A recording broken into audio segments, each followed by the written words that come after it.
Here in Luke chapter 7, Jesus tells a simple parable. He says that a certain lender had two debtors.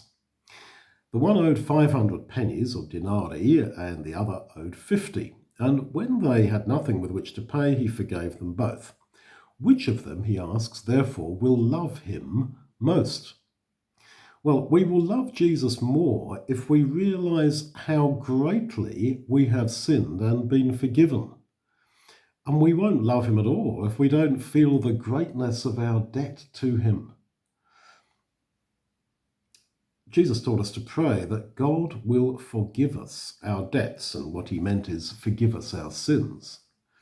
But he's now explaining that actually we each pray those words in different ways. Forgive us our debts. Forgive me my sins. For some who pray those words, they don't think that the debt that they have to Jesus is very great at all. And so they don't love Jesus as much as somebody who realizes how great is their debt. We shouldn't think, though, that the purpose of Christianity is to make us feel that we are awful, sinful, good-for-nothing people. But it is also true that we are not simply okay just as we are.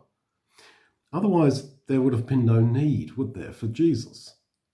Neither would his awful death have been necessary to deal with our sins and to give us the hope of life by his grace. So it would be true to say that our encounter with Jesus, with his perfection, with his death for us, for our sins, with his love for us, all this is to elicit within us a sense of our sinfulness, to realize how great is our debt, and therefore how great is his forgiveness, his love, and his salvation. And this will mean that we love him in gratitude. And so I ask you, do you love Jesus? Really love him? Or is he just a part of your life, part of your belief system, maybe a black box in your brain that you call Jesus? We love him because he first loved us. And he showed that love in dying for us on the cross.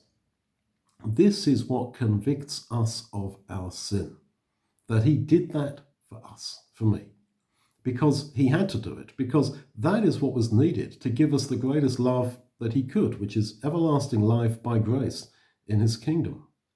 The world tells us that we're all awesome, okay, people just as we are. This isn't at all the message of the cross of Jesus. If that's what you think about yourself, then you will not have any great love for Jesus. I am awesome of myself. I don't do anything really wrong. It's the rest of them. It's society, etc. It's quite possible to be a religious person attending a church, self-identifying as a Christian, and yet not have a passionate love for Jesus as a person. But this is what it is to be a Christian, to love Jesus. But you will only do that if you first of all perceive how much he has forgiven you.